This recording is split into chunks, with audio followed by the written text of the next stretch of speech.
In a world where legends rise and fall with every punch, where the roar of the crowd fades, but the stories live on.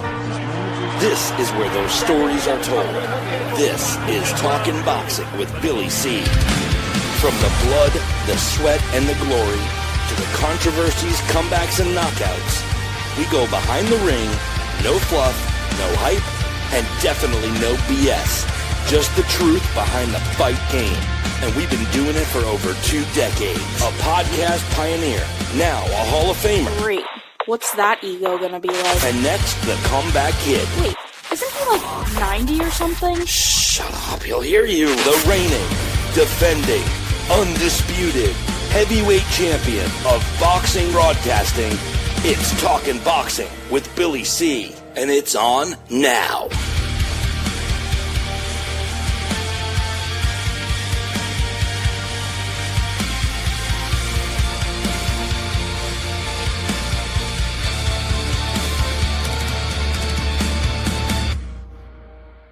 And we're coming to you live from the Billy C Studios in Lake George, New York. I'm Bill Calogero, and it's time for the Billy C. So good morning, good day, good evening. I hope you're doing okay today. Today's show, guess what? It's being brought to you in part by my book, Tom Molyneux, From Bondage to Baddest Man on the Planet, is available right now where all good books are sold. I mean, you can get a copy of this book right now while you're watching or listening to this very show. Just go to Amazon.com, or I'll tell you what, I do believe there's still a special. The publisher's still running a special, and you could check that out, BillyCBoxing.com. And today's show is also being brought to us by Classic Boats. If you're looking to get a classic boat, custom-made boat, check out the inventory worldwide, by the way.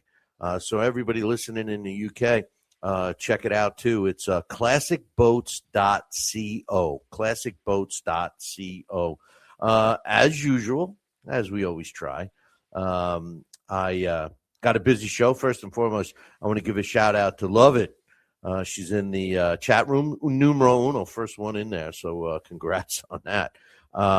Busy show. First and foremost, I'm going to be giving you my opinion on who I feel Ryan Garcia should fight next. The 2 top candidates are, of course, Shakur Stevenson and Devin Haney. I'm curious to know what your thoughts are. Why don't you stop over in the chat room and make them known. I'm also going to be updating you on the latest boxing news and some rumors that are floating around. I'm going to be breaking down and predicting not 1, not 2, but 3 fights that are scheduled this weekend. All, I think, are going to be pretty competitive. First one starting on Friday, and the other 2 will be on Saturday. I got a bunch of other stuff I want to talk about. This week's guest is a really interesting guest. Carl Weingarten is going to be joining us. He's done some great work collecting and digitizing and putting together some famous fights from yesteryear, and I just can't wait to talk to him about that. He's put it all together. I'm really looking forward to it. But first, let's get caught up on some fight results that took place over the weekend. Now, when I give you the fight results, these are the fight cards that I felt were the most entertaining fights that, I watched. I could run down just who won, but the fights that I've watched, and I like to give you my thoughts on them. And I like to do it in an order, not so much if it's a big, significant fight, I will do that first. But this week, I'm putting them in the order of excitement. I'm going to give you the results and what I thought of the fights based on the excitement level. And I got to go first to the Irish card that was on St. Patrick's Day weekend in Dublin. Jazza Dickens and Anthony Cacace were the headliners. They were the main event. And Jazza Dickens was putting his title on the line in Ireland on St. Paddy's Day. Okay, pretty exciting as the fight turned out, and I thought it was, I'll be honest with you. At the end of the day, Cacace won and became the new champion. 115, 113, 116, 112, 116, 113 were the way the 3 judges scored it. Dickens loses his sixth fight. He's 36-6 now with 15 knockouts. And the new champ, Anthony Kakachi, he's 25-1 with 9 knockouts. My thoughts on this fight, if you've never seen Kakachi, he's a real tall guy. And we're talking about a junior lightweight, so super featherweight. So he's real tall and lanky. And this fight was if I'm Jazza Dickens, I know what I have. I know what I'm going to be looking at. I know I'm going to be giving up 5 inches of height and significant arm reach. He had to go in and take some chances, and basically he just couldn't get the distance because Kakachi did a great job working the jab and following it up and won the fight. The scores were all legit. It was an entertaining fight. However, the most entertaining fight of the weekend, all right? Forget about just this card. The most entertaining fight of the weekend is Pierce Big Bang. I was ready to say Big Bang Butler, but no. Pierce Big Bang O'Leary fought Maxie Hughes in a this guy. Remember how I've told you how much I like the featherweight Nick Ball, right, who I just lost because he's nonstop action, coming forward, throwing punches. Well, this Big Bang O'Leary is just the same. And, he came over and basically beat the snot out of Maxie Hughes. He picked up the IBO super lightweight title, the world title. He's now 19-0 with 11 knockouts. And Hughes was a good fighter. He drops to 29-9 with a couple of draws and 6 knockouts. Keep an eye on Pierce Big Bang O'Leary. I mean, he to me, he was a throwback fighter. He worked the body really, really well and was throwing lots of punches. And when he landed, he was throwing punches to hurt his opponent every single time. He wasn't trying to pussyfooting around. One thing I will say, he needs to learn a little defense. He was wide open the whole time. It's just that his smothering style didn't give Hughes a chance to fight back. And another fight that was on the card that I thought was pretty entertaining. It was a real good boxing match, in a sense. There was no. Although the winner did use some roughhouse tactics, but he also used fleet of foot. He was able to move around the ring pretty well, and that was Carroll going up against Colm Murphy, and Juno Carroll is was a guy that he wasn't.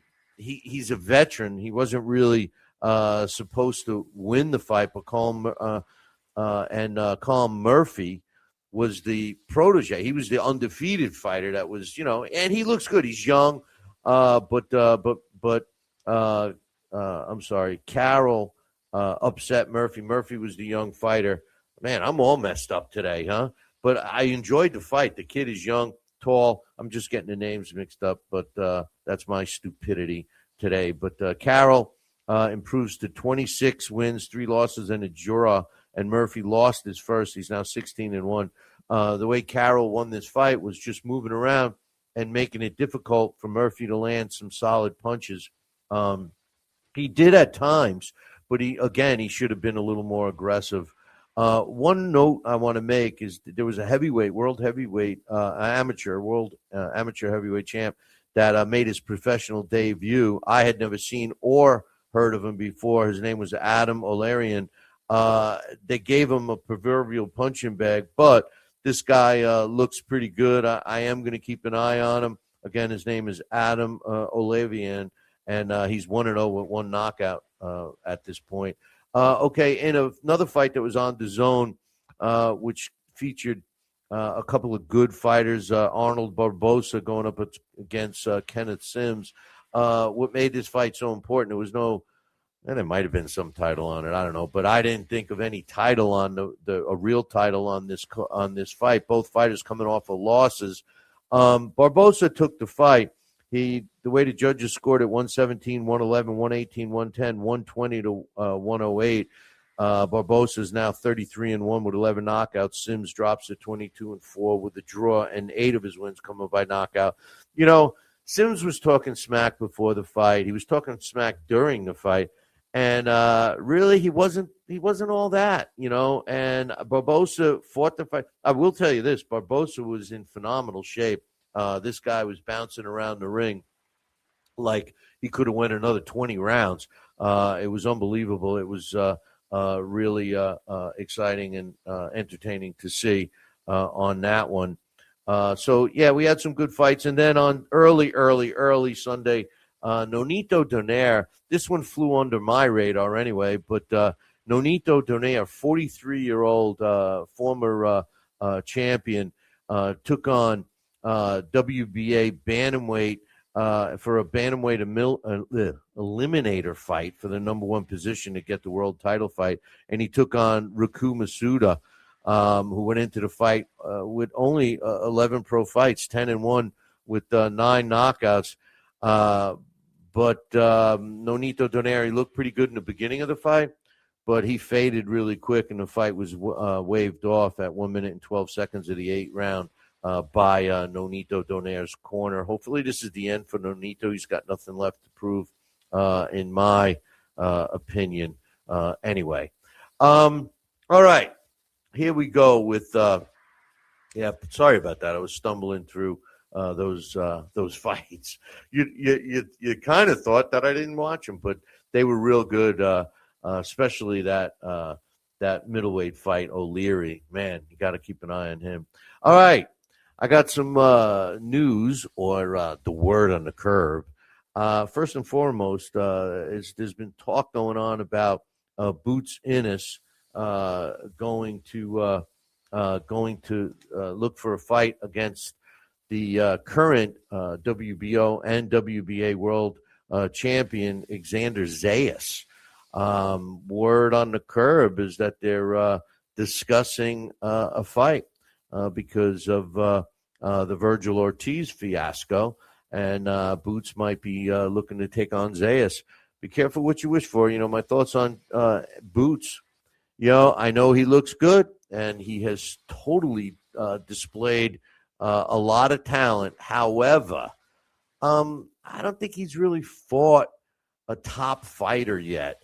And, when you're fighting, or he's fought some names, but beyond their prime, when you're not challenging yourself and you're looking so superior against, not that great opposition, it's really hard to gauge how good you really are. Should this fight with Boots Ennis and Xander Zayas take place, I think we'll really get to see what Boots Ennis is made of. Because if he handles Zayas the way he has handled several of his last opponents, then I got to admit that he's the real deal. But he needs to beat a guy like Zayas like now. That's my opinion on that. I think he needs to make those fights against the top fighters now when they're still top fighters. It was reported that my man Jesse Bam Rodriguez upped his contract with Matchroom Boxing, and they're looking to have him make another fight. He doesn't know if he can get the last fight to win the last belt so he can unify 115-pound title. And if he can't make that happen, he's going to move up to 118. That's the word on the curb on him. And you remember Jared Anderson, he's used to be considered a top heavyweight prospect, looking like he's trying to make a substantial comeback, and that he's looking to get a deal, a co-promotional deal with Top Rank and Queensberry. Top Rank currently has paper on him now, but Anderson is looking to fight in the UK, and he's going to have to give up a little with Queensberry. So Oscar De La Hoya said that, Ryan Garcia is healing up nicely, his hand. As you know, in his last fight, he hurt his hand, and it's healing. And they're looking to get him back in the ring as soon as possible. And, Oscar De La Hoya said that he really feels that the fight should be against Devin Haney. And, I'm not so sure. I don't know. This is a great segue. One of my main topics today is who should Ryan Garcia fight? Should he fight Devin Haney next? Or should he consider going after Shakur Stevenson? Now, the thing about Stevenson, you heard those two guys talking smack to each other after Ryan's fight, and Ryan said that he wants to fight Shakur. One thing that I always give Ryan Garcia credit for is that he does want the big fights. He challenges himself. So really the two biggest fights out there financially and for him appear to be Shakur Stevenson and Devin Haney. Now, here's the thing. Oscar's talking about Devin Haney. A lot of people want to see a rematch with Devin Haney. Devin Haney wants to see the rematch himself. Here's my thought. I would much rather see Ryan Garcia fight Shakur Stevenson. I think that if Ryan Garcia fights Shakur Stevenson now, number one, it really tells a lot about Ryan Garcia and that he's not bullshitting about how he wants to fight the best fights. That's number one. They were talking about it. From what I understand, the negotiations kind of stalled a little bit. If you recall, Shakur Stevenson was all gung-ho, and he had made a statement in the past that he was going to stay at welterweight. Remember, previously he said that he wanted to go back down to junior welter after that fight. But then after the whole fiasco, being stripped of the belt and all of this stuff, he said, you know what, I'm going to stay at 147. And then when they started talking about the fight with Ryan Garcia, who won the belt at 147, Shakur Stevenson is saying, well, no, I want you to, I want to fight at 140 with a rehydration clause. So, Ryan says he has no problem fighting him at 140. He'll go to his weight, but he can't have a rehydration clause. My point is, why are we looking for excuses, Shakur? You talked a lot of smack. Ryan's willing to fight you. The smartest thing to do is fight at 147. Shakur Stevenson looked fantastic at 147. As a matter of fact, it was my basic fight, that Shakur Stevenson's last fight. I thought to myself that he just proved to me that he's as good as some people said. I was just a little, because he wasn't exciting. He's talented. I never took his talent away, but he just didn't have that excitement factor. Okay. I think by hanging with my man, Terrence Crawford, because he looked a little more aggressive against Lopez. I mean, the bottom line is I thought it was his best performance. In my opinion, I would like to see that fight, because let's be real, boys and girls, the Devin Haney fight's not going to get old. Ryan Garcia could lose and still have the Devin Haney fight, and the desire for the Devin Haney fight would still be just as much as it is. All right. You could say all you want about the PEDs, but Ryan Garcia beat the snot out of Devin Haney, and he'll do it again. So I mean, that's the way it is. But in any event, what are you saying? My man's saying, is this live or is it pre-recorded? What are you talking about? Anyway, it's live. It's live.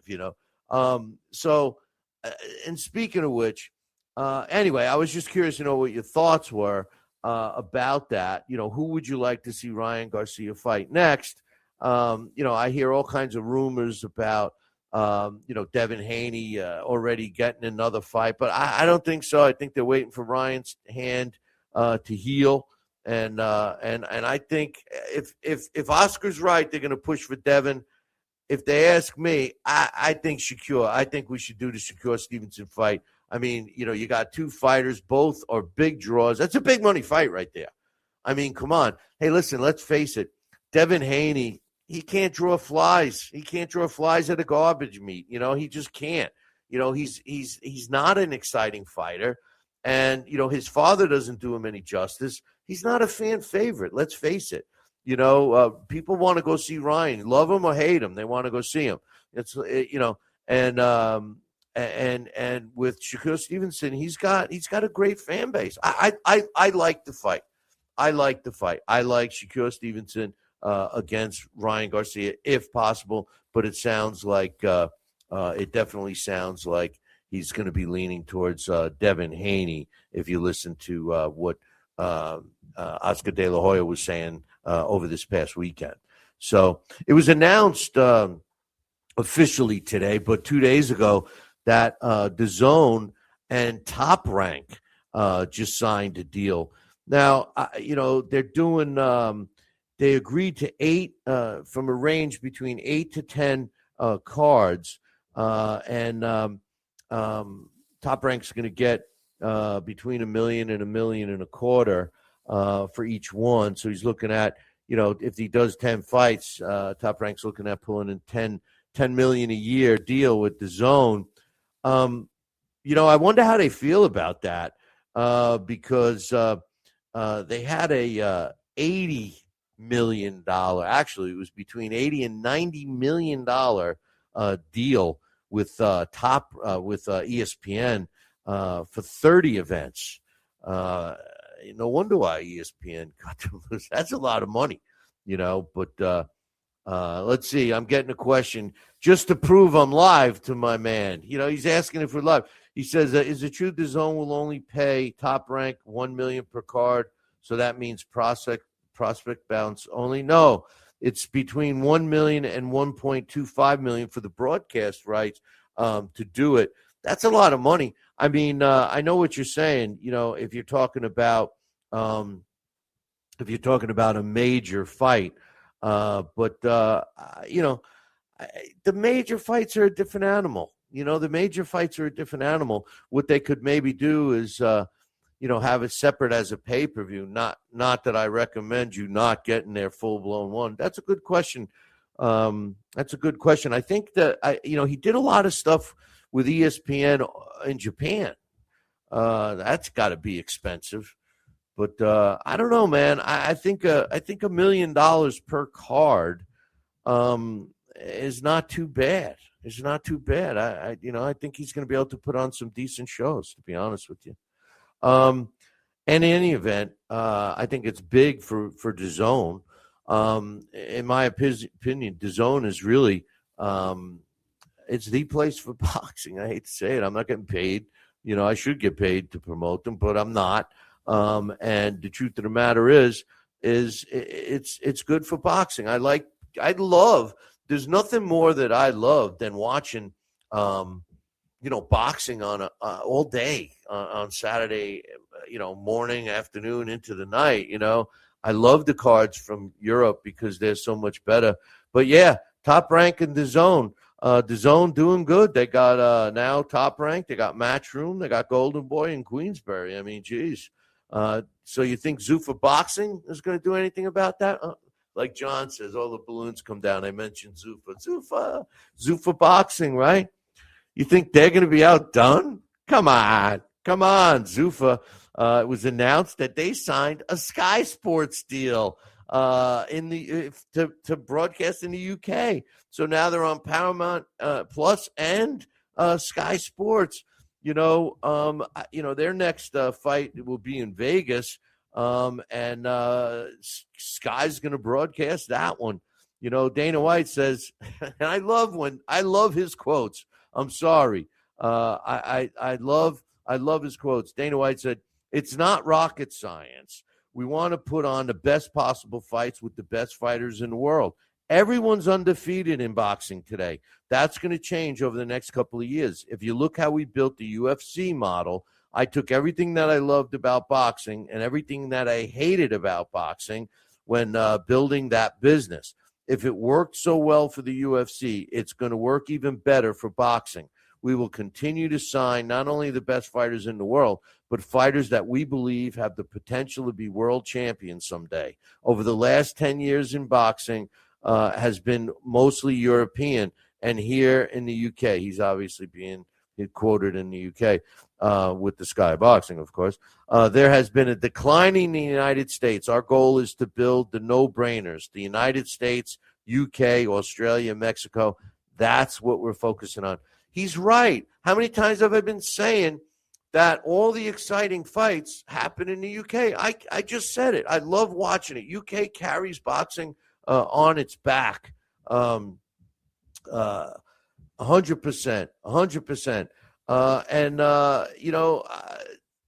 There's rumor that they're looking to sign Berlanga. Now, I'm not a big, huge Berlanga fan, but that would be a decent signing for them, Edgar Berlanga. Edgar thinks he's real good, So, got a question. He says, hey, Billy, Netflix ought to make some boxing moves with major fights consistently. There's a formula about why Netflix does that. Netflix, they're trying to get subscribers, obviously, and there may be people that want to watch a fight card that don't have Netflix, so they got to subscribe to Netflix to get it, and then it's their job to keep them. I would agree with you that it may be advantageous to Netflix to try to keep fights on that network, to keep the subscribers that they picked up when they subscribe to watch a fight, that they continue to watch fight, assuming that they're boxing fans. But Netflix has other stuff too that they might lasso them on. So yes, I agree. I think that that would be advantageous for them. That's what I think. My man John is saying Netflix just wants the freak shows. Well, he's right about that. They get the big numbers with the Jake Pauls and the Mike Tysons and those kinds of fights. So who knows? Who knows? The Shadow knows. Oh, but most of you probably don't even know where that came from. But in any event, did you hear that Sugar Ray Leonard and the 1976 U.S. Olympic boxing team is going to be the International Boxing Hall of Fame's Grand Marshals? I love Sugar Ray Leonard. Not only I loved him as a fighter. He was one of those fighters that, like Ali for me. Sometimes I liked him, sometimes I didn't. And Sugar Ray was like that. But for me, I met him several times when he was promoting. I met him up with Baby Joe Macy and some other fights. But the best time I ever had with him was an interview I did in Las Vegas. And it's up on our YouTube page, or if you want a link to it, just drop me an email, Billy@talkinboxing, TalkinBoxing.com, and I'll get that for you. But I'm glad to see that he's doing that because he's a pretty cool guy, and he's in great shape, and he's fun to talk to. That's for sure. If you have never seen that interview, you should check it out for sure. But right now, I want to introduce a guy that's joining us. I told you about it in the beginning of the show. He's done some great stuff with boxing, even though I think his real business is in the music business. Ladies and gentlemen, boys and girls, children of all ages, Carl Weingarten joins us. What's up, my man? Hey, how are you doing? I really appreciate you taking the time. Hey, thank you to join us. First and foremost, your main gig is the music business, right? Yeah, that's primarily what the creative work I've been doing for like several decades. Is I'm a guitarist and a composer, and been producing music, instrumental music for my own record label. Well, but cool. Along the way, I had other interests. I've been a fight fan since I was a teenager, and collecting films, at first kind of casually, and then over a period of time, got more and more interested. And when I started producing music videos, I got interested in my own collection, and working with some of the boxing films I'd collected. And so, and I also went to film school when I was young. So I had all these skills, and not much, no place to utilize them, to really take advantage of them until digital video came along. And then I got some equipment so I could do digital film to video transfers. And so I began working more with the boxing films. And so my music and the filmmaking have kind of gone hand in hand since then. Well, that's pretty cool that you started working with boxing. Obviously, that's what we do. And what turned me on to you was I saw the Jack Johnson, Tommy Burns project you worked on. And from what I understand, and I'll be honest with you, the only footage, I never saw the end of what you were able to tie in. You know, usually the fight ended with Tommy Burns knocked out. But tell us about that and how you obtained that and put it all together, digitized that. I know for a fact that takes a really long time to do. Yeah, I mean, I had a copy of the film for a number of years. I'd seen it, many, many years ago. And it was first published by Big Fights Incorporated. Jim Jacobs claims to have found the film, and his company with Bill Caton released a 12-minute version of that in the middle 60s. They also produced a couple of documentaries which included Jack Johnson, and they included footage of the Johnson Burns film in that. But they cut the film in such a way to make it appear that they had all the footage. And the truth is that Jim Jacobs had only acquired one reel of film. He says it was from a collector in Australia, and perhaps that's true, but he says he only has one reel of film, and it's the middle rounds. It's not the beginning or the end of the fight.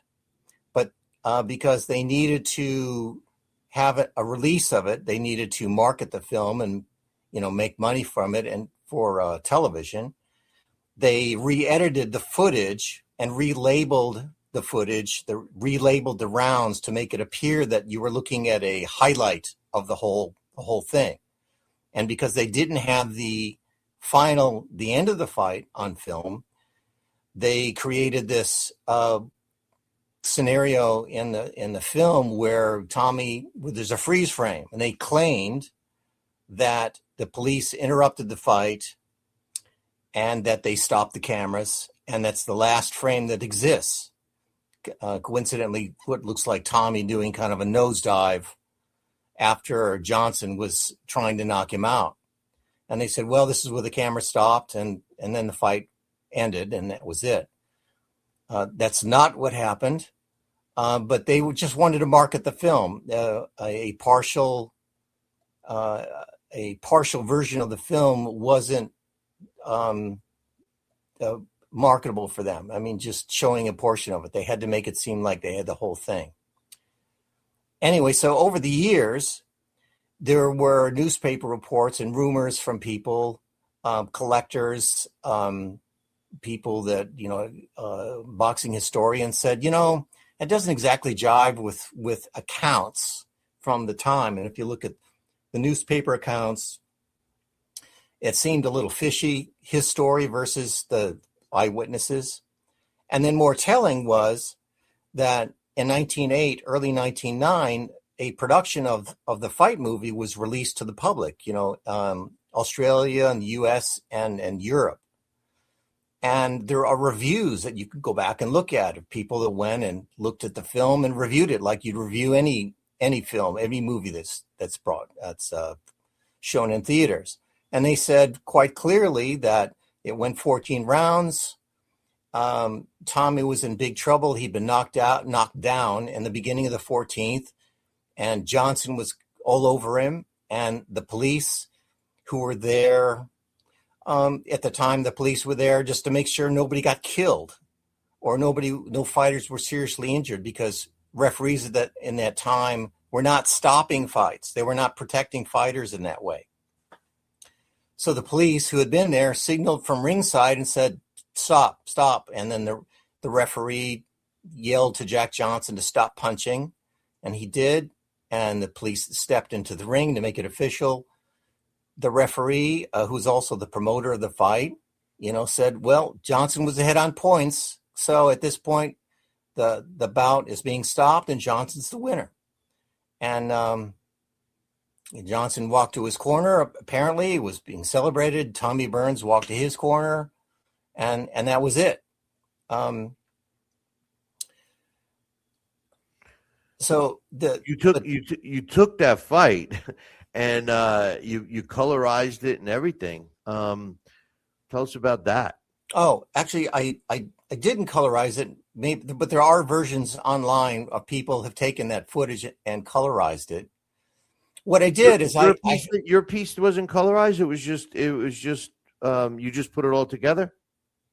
Yeah, the documentary includes color photos or duotone photos, but the fight footage itself is not colorized. Oh no! I knew that the fight wasn't color, but anyway, go ahead. I didn't mean. No, I have a 16 millimeter copy print from the Big Fights Incorporated on 16 millimeter. It's the same kind of print they sent around to television between the 60s and 70s. And I had it laser scanned at high resolution. So I was able to go into a digital editor and look very closely at the fighters and zoom in closer on the action. And I saw that there was a lot going on that hadn't been discussed in reviews and in narratives of the fight, things that they were doing, some amazing stuff Johnson was doing in the ring, and the fact that Tommy just kept coming back for more. He just was not quitting, even though he was being overwhelmed. And but the key part is this issue with the freeze frame. As it turns out, Jim Jacobs acquired the film, he claims, in the late 50s, early 60s. And it was kind of big news at the time. And he got a spot on CBS. There was a segment of, I think, Sports Spectacular or one other program where he was being interviewed, and he showed footage that he had, just general footage of the fight to demonstrate that he had this film now, and it hadn't been seen, for decades. Well, within that footage, he was showing a number of different clips. It includes the sequence that he claimed was in the 14th round, and which included the particular freeze frame that they used later on. And the footage continues.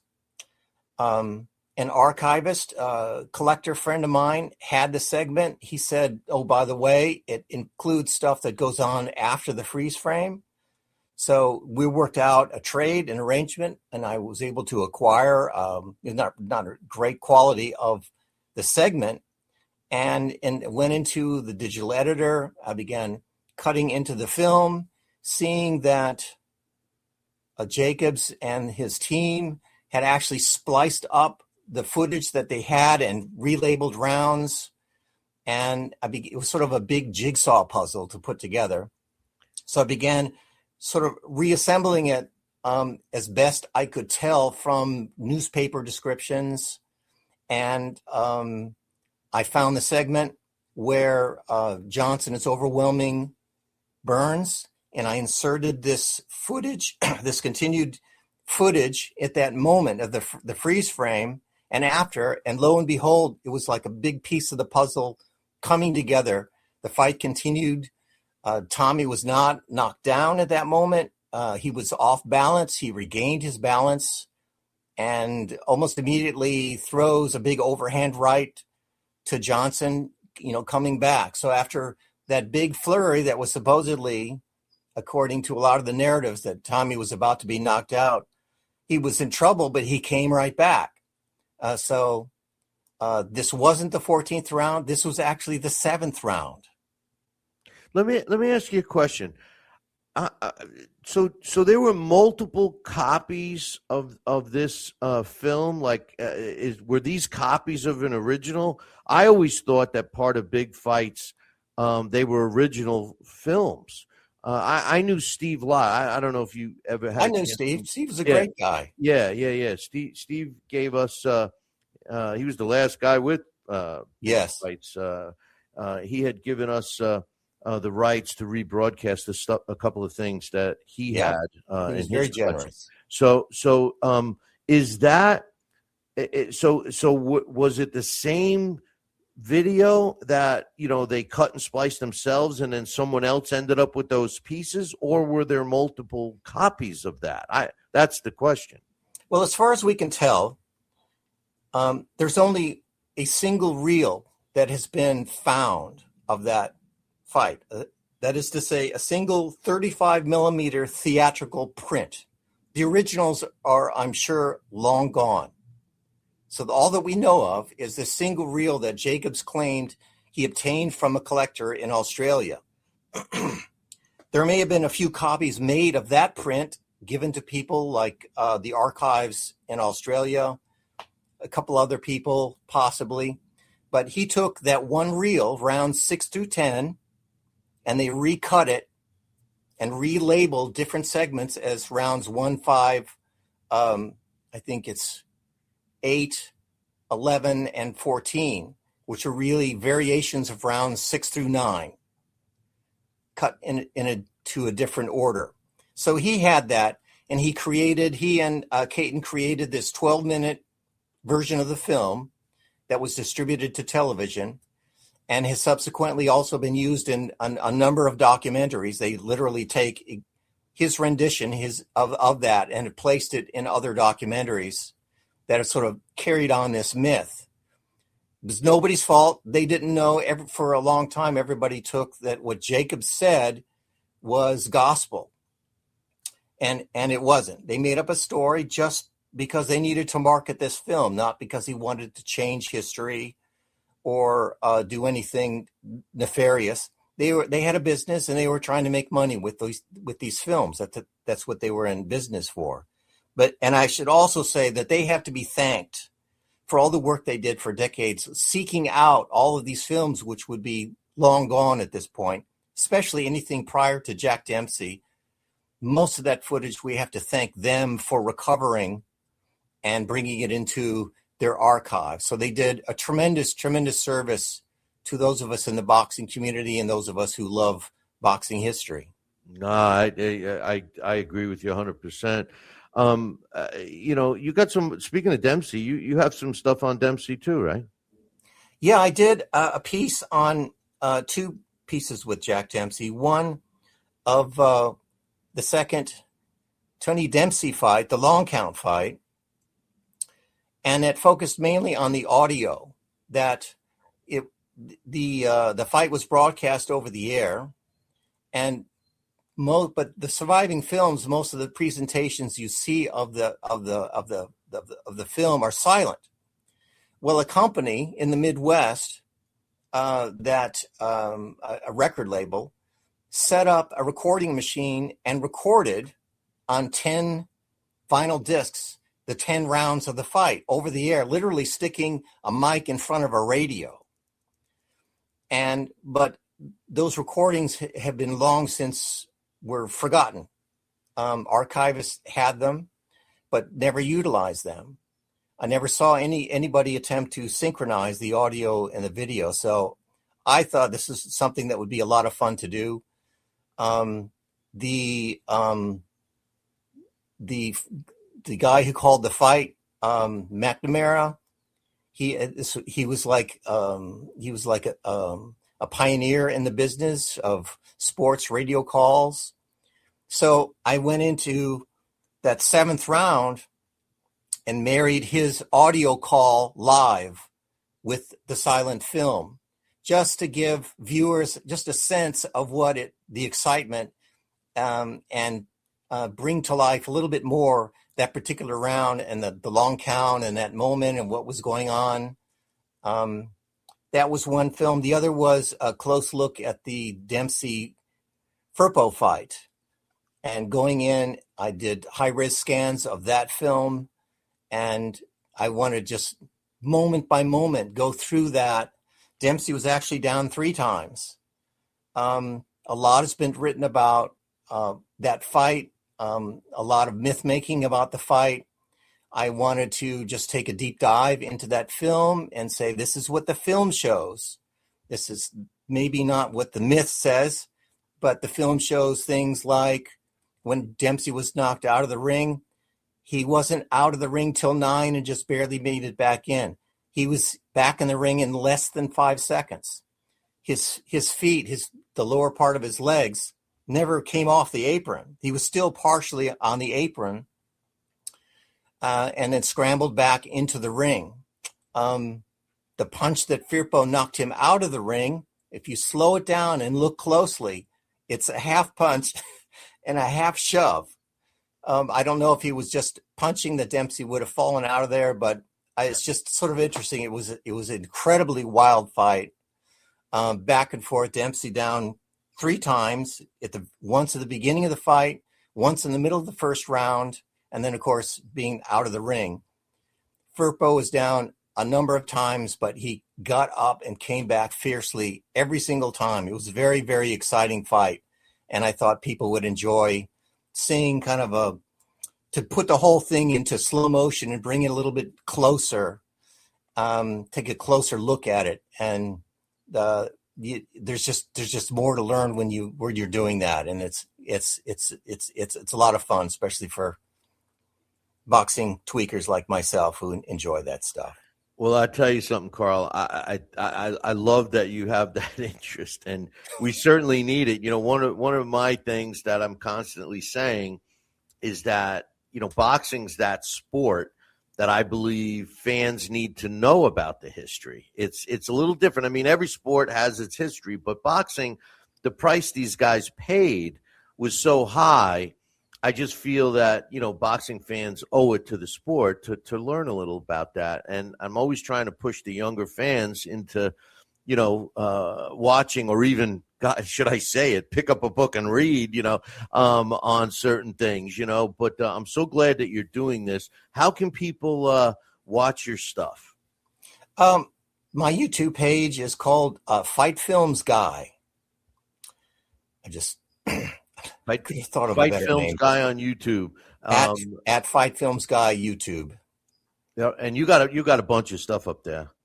Yeah, I have a number of films. I've been doing this for a few years now, and I have a number of the films up there from all of them from my collection, where I've scanned them and maybe done a little bit of cleanup on them, and made a good presentation of them. Some of them are complete fights. Some of them are highlights. But I started doing these documentaries a couple of years ago, and that's where I'm focused on now. I think it's fun. I think people seem to enjoy those. I think it's more informative. And like you said, a lot of the younger fans, they're not really interested in the earlier eras. I mean, even predating like the 80s or 70s. And I understand. I mean, when I was that age, I was there. I was all about the 70s and 80s fighters, but the more I learned about the older fighters and the old fights, the more interested I was, the more it brought interest to the current fighters. You see the journey of styles. Yes. You see the changes, the changes in the rules, the changes in what they could get away with in the ring. 100%. The conditioning, the pace of the fights. At its most, those fights back at the turn of the century were, when they were at their fiercest, they were no less devastating. They were no less brawls than anything you would see today. And in fact, they were talking about 4-ounce gloves, not 8 or 10 ounce. Believe me. And I'm not saying that one is better than the other or anything like that. It's just different. And those differences are interesting themselves. It was amazing. Dempsey was one of my favorite fighters. So, it's interesting even more. I happen to have written a book about a freed slave. His name was Tom Molyneux. Yeah. And, that's, 100 years before. And it was, people look at the Dempsey time, even the Jack Johnson times, and they look at that as rough and tumble. Well, you go back to bare knuckle. It's even worse. I got a guy. Now I'm going to forewarn you because he always comes up with these questions. Okay. They don't make any sense to me, but every time he asks the question, the person that I'm asking the question to, it means something to. Okay? This is from my man, Coach. He says, ask Carl if you could go back to Camp Sherwood Forest with modern digital restoration, is there a specific film you made that you'd want to fix or score with your slide guitar? And he's asking, Great Escape? Okay. I actually did put some of my own music in this latest documentary. I play slide guitar, play acoustic bottleneck as well as electric styles as well. You know, I'm still trying to work that out. Trying to think of a film, any film. I would love to work with Ken Burns and do some music for him. I would enjoy Coach. that. Coach always asks. We had a guest on. He asked a question. The guy called me the next morning. He's like, "Who is this guy? Only so and so. No, only so many people know this." Blah blah blah. I said, "Calm down." You know. But anyway, Carl, I really appreciate you taking the time. And, my pleasure. At Fight Films Guy, right? Yes. At Fight Films Guy on YouTube. Of course, I checked it out. It's great stuff, and you guys should check it out too. Carl, if you ever want to come back on again, just let me know. I'd love to have you. My pleasure. I'd love to do that. All right, my man. Stay in touch. Okay, you take care. All right. That's Carl Weingarten. Check out his site or check out his YouTube page. He's got some stuff on Johnson and Ketchel, which I was going to talk to him about too, but we just got I found too many questions to ask him during the time. He's also got a pretty good Rocky Marciano thing. He's got multiple parts. I think there's 5 parts. And another thing, and I didn't want to bore everybody, but the thing that interested me, and Coach, you'll probably get a kick out of this. Gunboat Smith. Now, for all you true boxing fans, you've heard of Gunboat Smith back in the same era that he's talking about.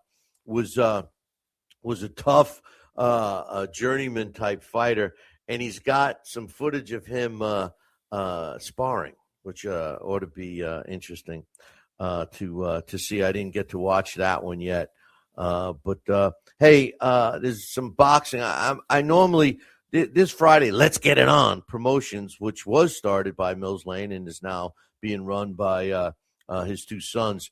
They did a lot of shows in Reno. I didn't realize they were still promoting. I just happened to see over the wire that they got a fight happening this weekend in Reno. So I'm glad to see that they're back in the mix. Okay, speaking of fights, we got some fights coming up this weekend that I can't wait to see. There's actually 3 that I'm going to talk about.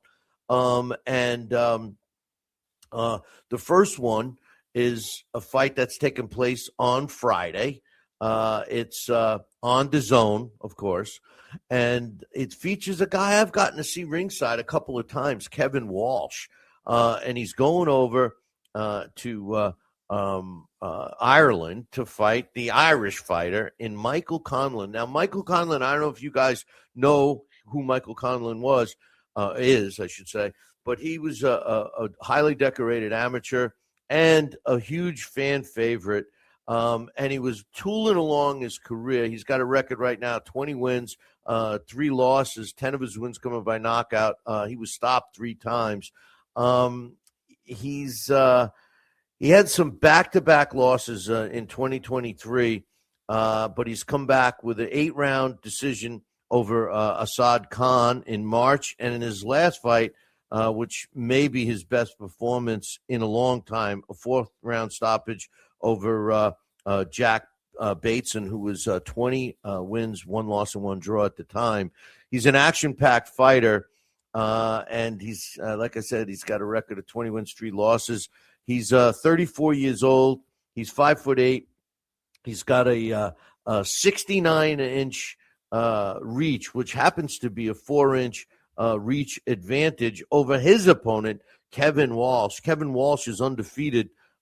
He's 19-0 with 10 of his wins coming by knockout. The computer ranks him at number 66. Oh, by the way, Michael Conlon, his computer ranks him at number 57. The WBC has him at 9, and he's not rated anywhere else, WBO, IBF, WBA, Ring, or ESPN, and IBO Top 100 has him at 45. See, this is what bothers me about the sanctioning bodies. If a fighter is really ranked in your top 12 and he's not a champion, I get that they don't rank the champions. Are you telling me that, and this guy is ranked in number 9 by the WBC, you're telling me he's not in the top 12 or 15 in the other sanctioning bodies? If he's a true number 9, or it's the other way around. He's not a true number 9, right? He steps in the ring with undefeated Kevin Walsh, 19-0, 10 of his wins coming by knockout. The computer ranks him at number 66. So I told you these fights are all pretty interesting, and I think they're going to be entertaining. Yes, I'm responding to Love It in the chat room. Yes, I got it. I replied to your email. Computer ranks him at number 66. He's not rated by any of the sanctioning bodies, WBC, WBO, IBF, or the WBA, or the Ring magazine, or ESPN. He is number 61 on the IBO's Top 100. He's 33 years old, just a year younger than Conlon. 5'7". They're about the same height, but he's got a 65-inch reach, which is 4 inches shorter than Michael Conlon. Both of these fighters have a similar style, but I like watching Kevin Walsh fight. He can box, and Michael Conlon's more of a he tries to set up his jab, but he does get a little wild at times. The best win of Kevin Walsh's career, in my opinion, he won a 10, and of course, to the 2 fights I got to see, 10-round split decision over Tremaine Williams, which was a good fighter at the time, May 2025, and that was at Foxwoods, and I was ringside for that. And then his last fight, which was an 8-round unanimous decision over Jose Socha, took place November of last year. I was ringside for that at the Mohegan Sun. So a couple of good wins there. My man Jimmy Birchfield promotes him. They have a team over there right now.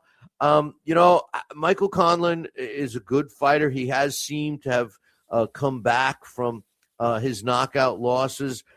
This fight is real even. In my opinion, it's a true 50-50 fight.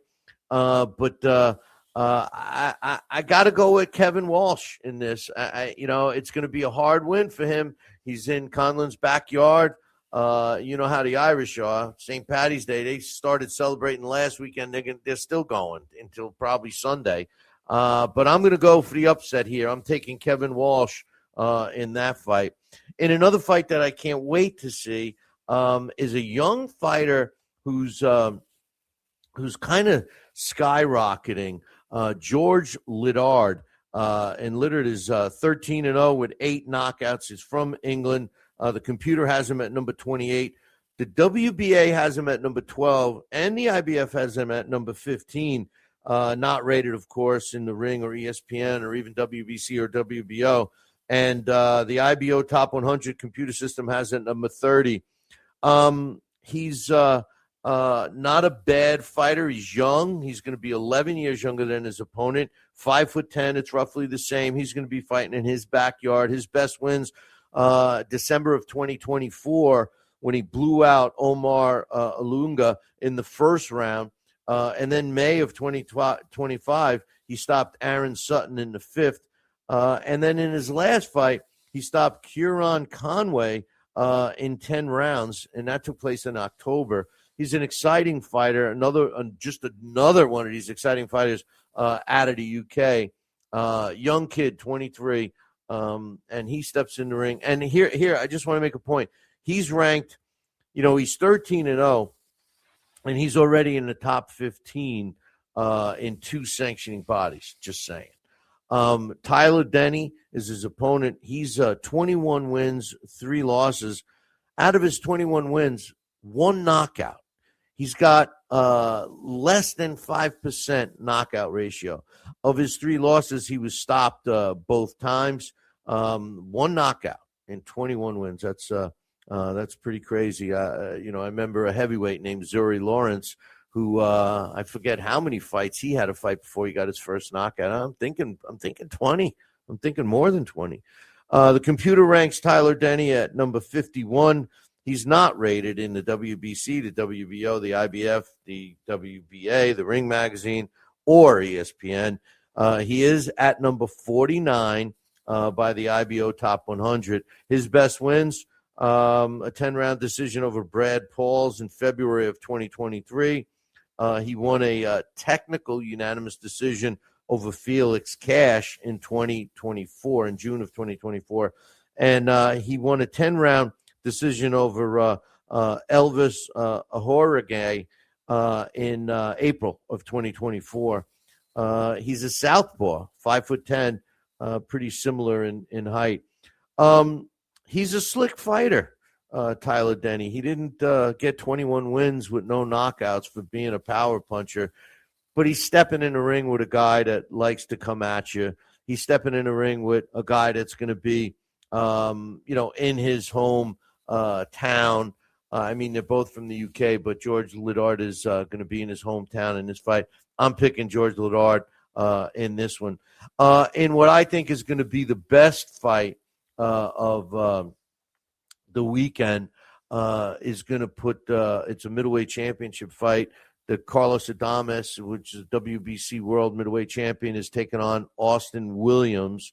Carlos Adames, his record 24 wins, 18 coming by knockout. His only loss was against Patrick Teixeira in 2019. And his draw, he's 24 wins, 1 loss, 1 draw. His draw was a total robbery, okay? Listen, I like Hazma Shiraz, but the truth of the matter was this was a total robbery. Shiraz deserved no way, shape, or form a draw in this fight, and Adames got the raw end of the deal. An injury slowed down the fight, his next fight, so the computer doesn't have him ranked because he's been out over a year by like a couple of weeks. He's not rated in the WBO, the IBF, or the WBA. Why? Because he's the WBC champion. However, the Ring Magazine and ESPN both have him ranked at number 1. So I mean, he's a legitimate champion. 5'11". He's got a 75% knockout ratio. He's got big wins over Alex Flores, Sergio Derevyanchenko, Julian Williams, and Terrell Joshua. To name, he's a proven fighter. I'm still mad about the Shiraz fight. He won that fight, but anyway, he steps in the ring with once beaten Austin Williams. He's 20 wins, 1 loss, 13 of his wins coming by knockout. His only knockout loss came to the hands of, who do you think? Hazma Shiraz, right? So Shiraz knocked out Austin Williams. Listen, Shiraz, I like him.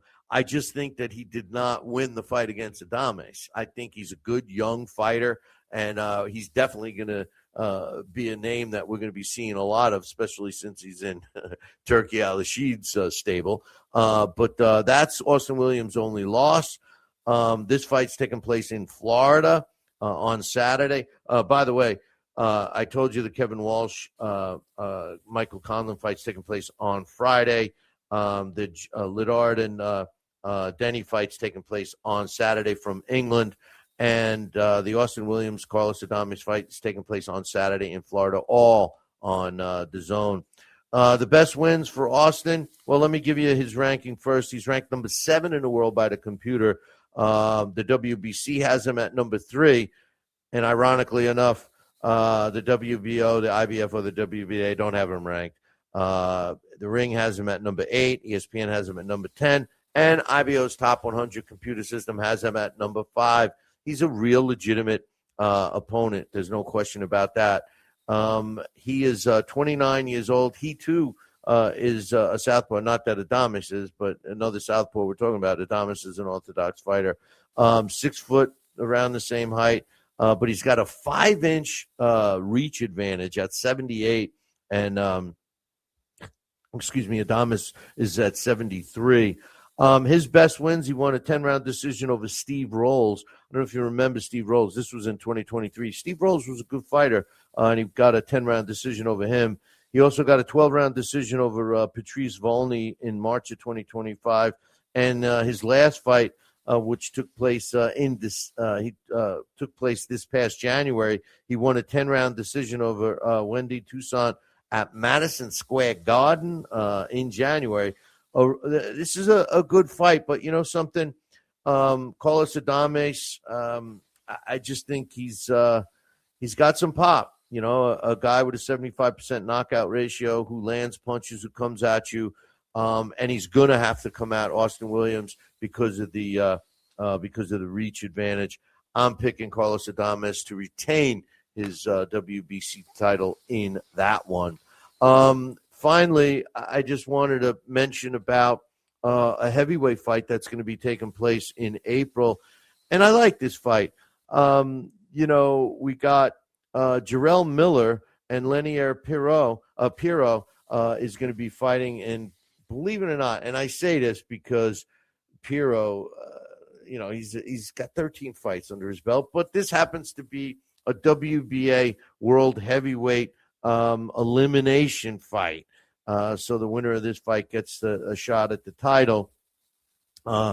Miller, 27 wins, 1 loss, 2 draws, and 22 of his knockouts.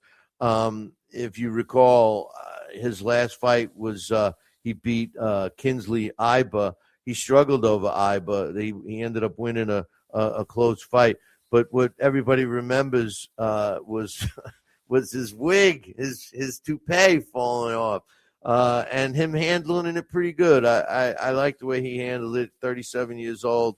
When they talked about this fight, his quote was, "The most exciting, most entertaining heavyweight in the world is back in action, bringing the fireworks." He's talking about himself, and he says, "And remember, when you step in the ring with me, there's always a price to pay." Spelled Toupee. I love that. He's even funny. Now he steps in the ring with Pero, who's an up-and-coming top prospect fighter. He's 13-0 with 8 knockouts. The WBA has him ranked at number 2. He's a young fighter. You know, Miller can be tough, man. Miller can be tough.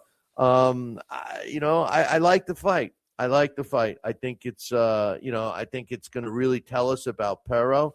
And if I'm an idiot by saying that, sometimes fighters, they're just not as good.